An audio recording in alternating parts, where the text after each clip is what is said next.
Hey everyone, welcome to episode 7 of Open Waters. Today we have Ben Groth, another Mass Maritime, International Maritime Business degree grad, hmm the rest of us here. Um, Ben also went through the master's program, the same as myself at Shanghai Maritime University. He hmm was the year above me, so we had 1 year overlap in our 2 year Yeah. degree. That was also the time when Colin was fortunate enough to have his study abroad over at Shanghai Maritime. Right. So we're Nice. going to get into it, run through Ben's background here, how he got into maritime, his time in China. And you've been doing some interesting stuff since. So you can Yeah. take it away.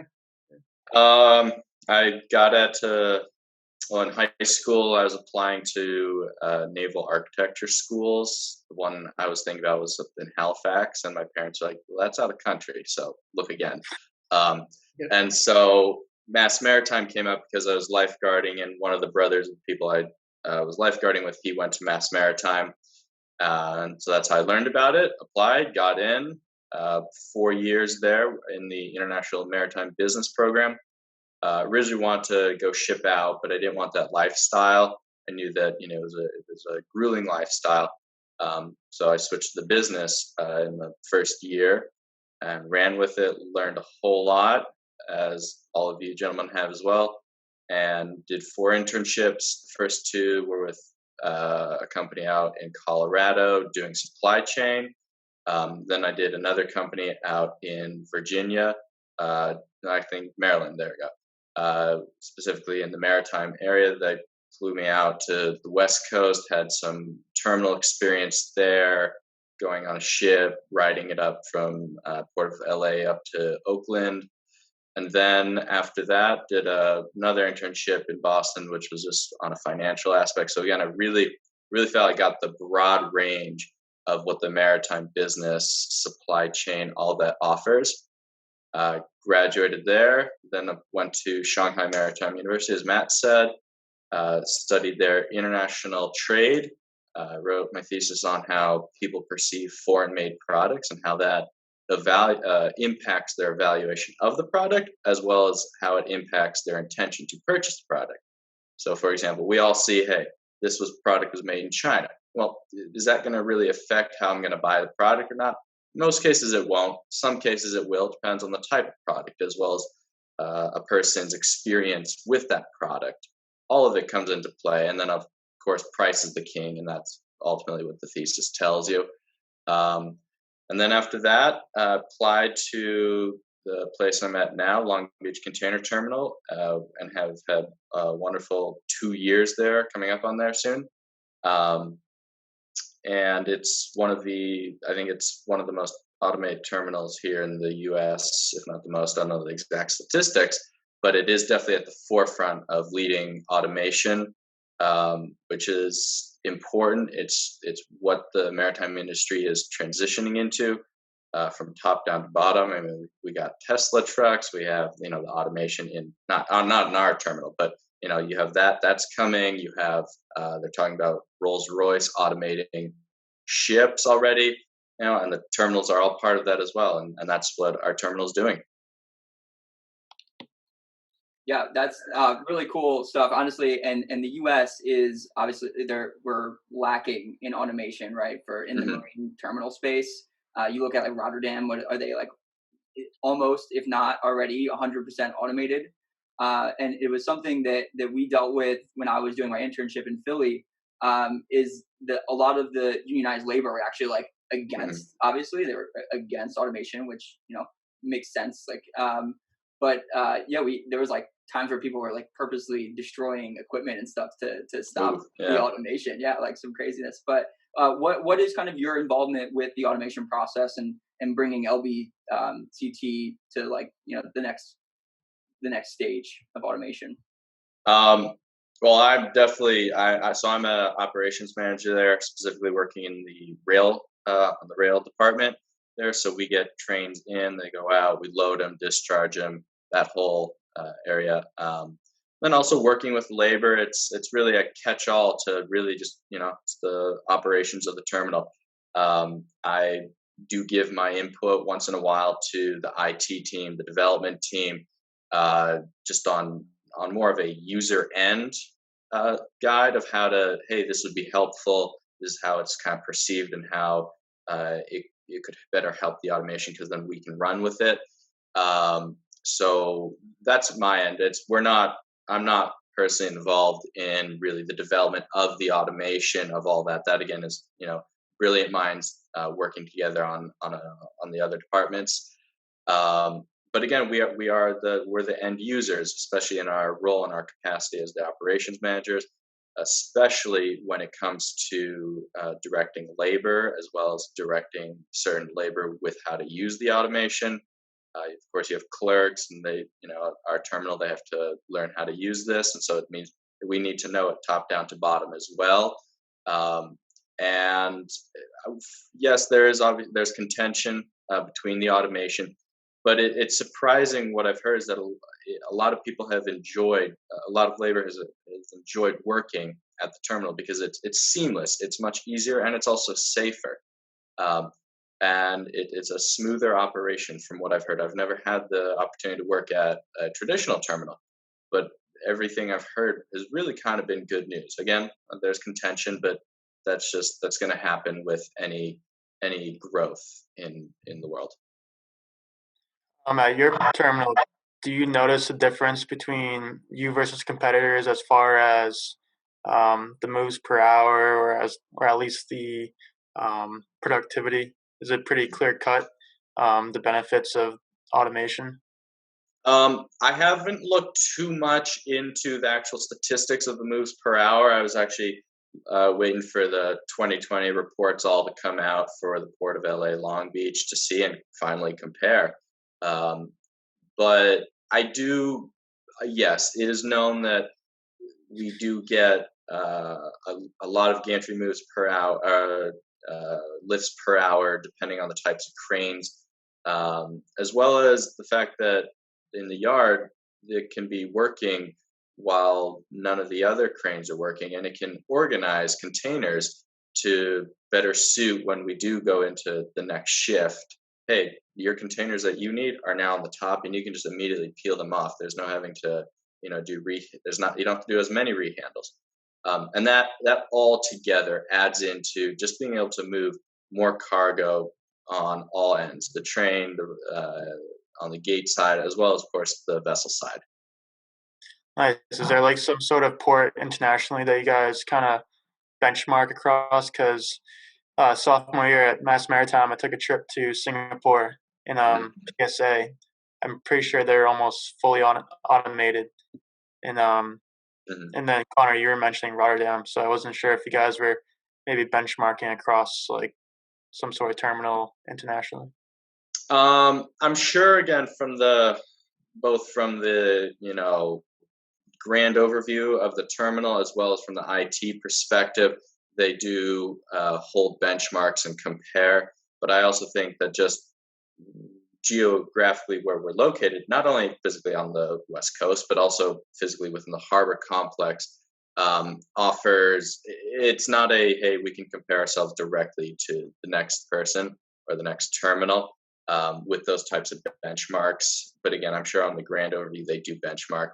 For us, it's about refining, tuning, and becoming more robust and being able to produce consistent lifts per hour, being able to, again, achieve that consistency, which we have done.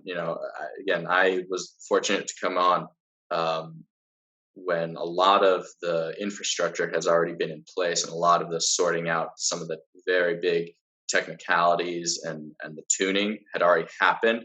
But I've heard that it was really the learning curve, the getting the lifts per hour so that it was productive. It really took a long time, not a long time, but it took time to get there. And now we are there, and now again it's fine tuning, seeing more what we can do to get more lifts per hour. It's, again, yes, there's competition between terminals, of course, as always, but really for us it's, hey, how can we do better than we did last year, just improving. That was going to be my next question. Is you've been at Long Beach Container Terminal now 2 years. How long has this transition to automation been happening? Where were they at when you started, and how long have you seen it come along in these 2 years? Um, this project has been going on for 10 years, I Yeah, believe, from conception, and I'm sure even before then as well, to where we're at now. And again, I came in, we're still completing, you know, all the projects, and you're never done improving. But again, 2 years I came in when a lot of the stuff has already been implemented. A lot of the teams, they did their hard work, and I came in and I learned a lot of it, and there wasn't a whole lot of trial and error, but you do still get that from time to time. I mean, when I first started, there were numerous things that would throw, I don't know, bugs at you. There were numerous things that would throw curves at you that you've had to be like, we're an automated terminal, and the system is dictating something, and the system isn't being as productive as it should be. But we still need to make those lifts. We still need to, be productive, and we have to just work with these bugs and do a lot of workarounds and all that stuff. And again, part of that is reporting back to the development and IT and all them. Hey, this is what we experienced. This is what we did. This was an issue. They, on their end, go through. They put out a new change, and again, you see progression. So I have seen progression, things getting smoother. Again, like that word, it's a much smoother operation, and you just keep on seeing that. Yeah, I think that the one huge thing with automation is also the ability to have more visibility into the shipment lifecycle. I Hmm. think that's one really good thing that LVCT does. I was on the front lines of using your terminal website like consistently, Okay, and through your job, yeah. especially you're saying that you're on the rail moves, and that's something that you know the visibility in that movement from discharging at the ocean terminal, and then getting on a chassis, moving over to the rail yard. Like having visibility in that movement is really important, especially in the current environment that we're in right now, where equipment is like impossible to get. Hmm. Either containers at origin or chassis at destination Hmm. are super hard to get. So just kind of want to pick your brain on like what is the boots on the ground situation in LA Long Beach. I mean, as some of the reports are saying, there's like 1,800 cases of COVID across ILWU. So Mm. like they're like severely understaffed, or at least available work pool is smaller than normal. And also 36 vessels at anchor, and there's like more volume moving through LA Long Beach than almost ever before. So yeah, I would love to hear what you're experiencing on the front lines down there. Yeah, in terms of personnel, occasionally, yeah, we do see shortages. Although we've been fortunate at our terminal not to see that many shortages. I think again, people like picking up the jobs at our terminal, which has helped. Uh, in terms of how our terminal is fared, just with the sheer congestion, there are times when we were at nearly full capacity, and again, when you're at full capacity, it's kind of like stuffing your kitchen cabinets full of food. You went to the grocery store, picked up more stuff, and you don't want to just start opening the newest stuff you got. You want to get more of the older stuff behind, but in order to even grab that, you have to take all that and move that out of the cabinet somewhere to put the new stuff in. And there wasn't any counter space to put and take stuff out. And so that I like the analogy there is that at some points it was like, hey, we're just being really we're at full capacity. Just move containers. Again, at the end of the day, we like the productivity. We like was it first in was it yeah first in first out, that type of thing. Um, but at some point it's just like, hey, we're at full capacity, just move the containers that you need. In terms of our in the rail yard, it's hey, just load the train with the containers you can grab, it, just to get them out. And the teams above us, they did, they were looking at what they can do to help facilitate and mitigate this capacity issue, both with tactics in the yard and on the vessel.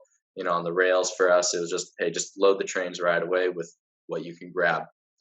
It's not haphazardly just whatever you can grab. It's still strategic, but it's still just grab them.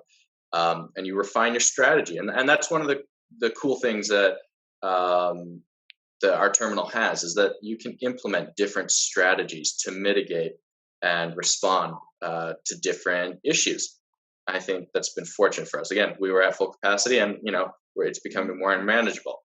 But regarding the ships, that's that I think that's just the economy as a whole. That's they keep sending the ships over. People due to COVID keep buying things more at home just to make their livelihoods happier, and so the ships just keep coming. And it's a good thing for the most part, and we're just managing it, running with what we got.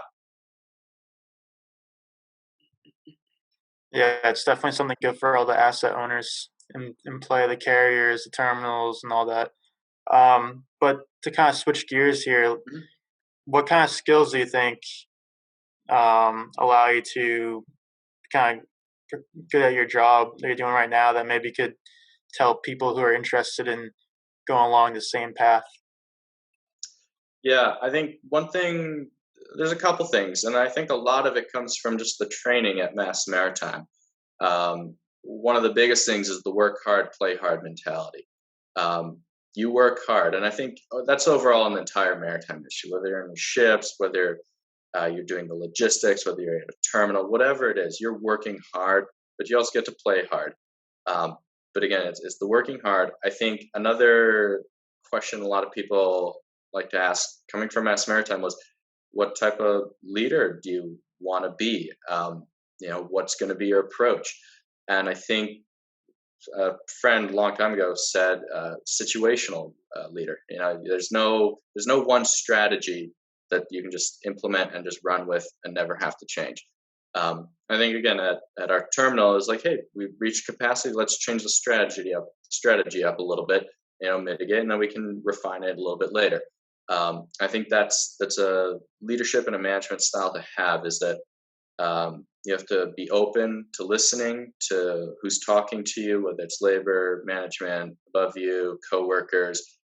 Take in all the information.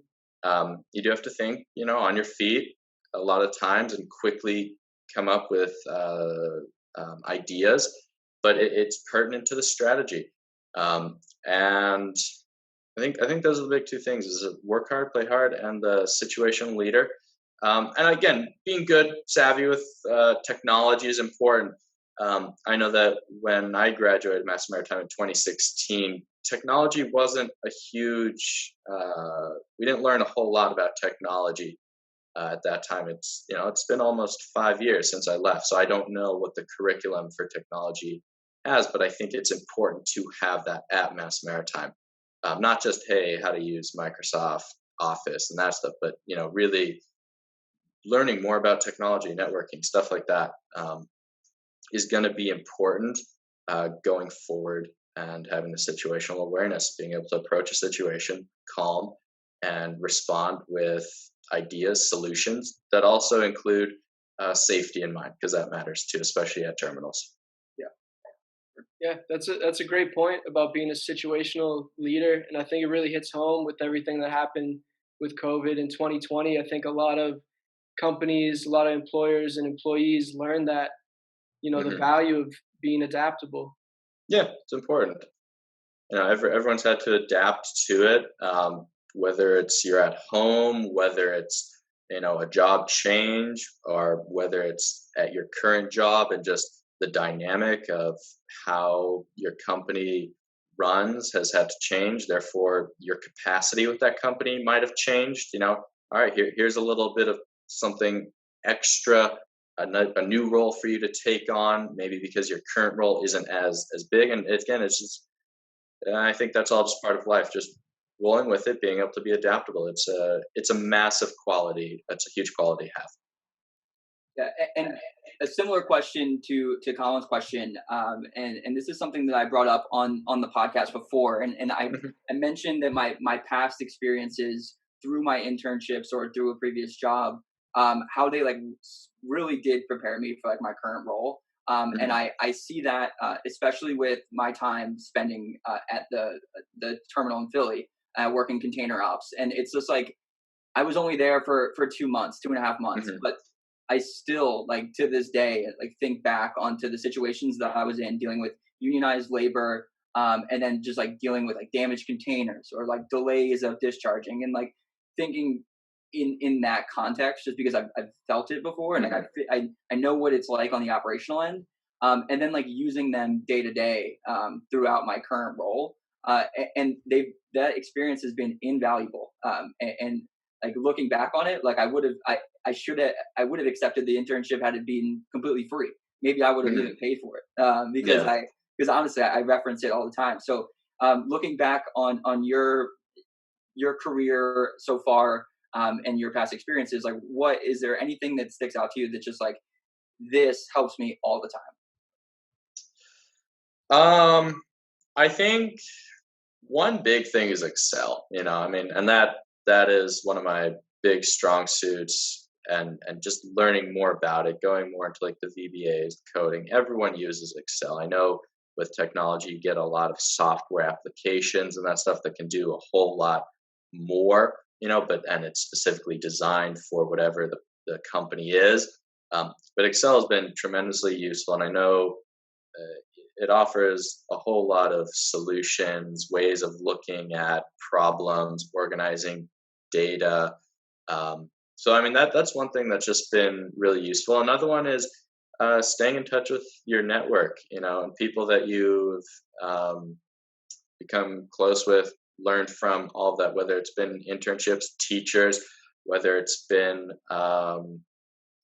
peers from Mass Maritime, because you can rely on each other. Like, hey, what's going on the East Coast? Oh, you guys have that same problem. Oh, like same. So do we. Like, we can collaborate a little bit. It's just being able to again kind of brainstorm with people and staying in touch is really going to help people go forward. Something I guess more specific that pops out. I think it's just keeping an open mind. Again, it doesn't seem like a very hard technical thing that you can take with you, but if you have an open mind and you're just receptive and taking in a lot of information, um, from all your experiences, and whatever it takes to remember that, whether it's writing it down, however people remember, just remember what you did and remember how you did it, what the problems were, how you responded, and the outcome. Because yes, there's always trial and error.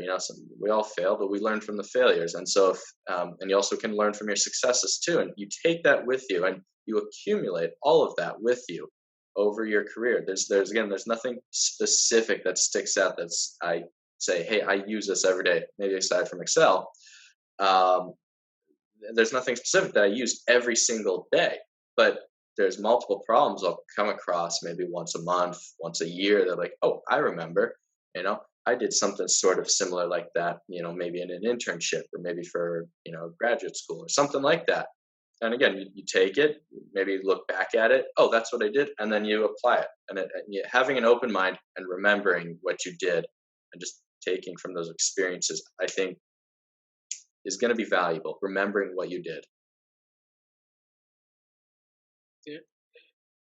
Yeah, I really like what you're saying about keeping in touch with your network, because that's really what we're trying to do with the podcast here is, bring out, certain aspects of our current network, have discussions like this. It's honestly a unique situation, like everything that's going on with the backup in Los Angeles, like the four of us here, we all have some skin in the game. It's like Mhm. Colin and I working for Carrier, Connor for freight forwarder, and you at the terminal. It's like a very unique opportunity to get some people together and have a conversation like this.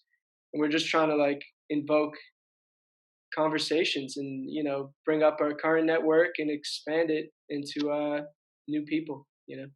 Yeah, New and part peoples. of the reason why I even asked that question was because I do see that the career, like the job growth outlook in particularly like what all four of us do, like Mhm. terminals, they're definitely hiring maritime grads or just anyone who's interested in the maritime industry a lot. I off the top of my head, I know 3 people who recently in the past 3 months have signed on to a terminal on the East Coast. So yeah, I think those jobs are going to be available for current students if they're listening. So I think just hearing what you had to say about what you're really using day to day and how your experiences are helping you kind of just played into that. So yeah, freight forwarding also growing. We're importing more than we ever have, and that's you can see that with the 36 vessels at anchor outside of LA Long Beach. So yeah, people keep bringing the goods. Yeah, keep us all employed. Just keep buying off of all those websites. Exactly. I mean, it comes down to, when I'm loading a train, it's not like I'm thinking of the customer every minute, but I do think about, hey, these containers need to go out. They need to reach the customer. Again, there's the broad rail overview that I have, which is, work managing labor, doing a bunch of background stuff. But again, we have customers who expect the containers to come in and out, and how certain things are managed on a hour to hour, day to day aspect is, hey, how do we service the customer and get these containers out?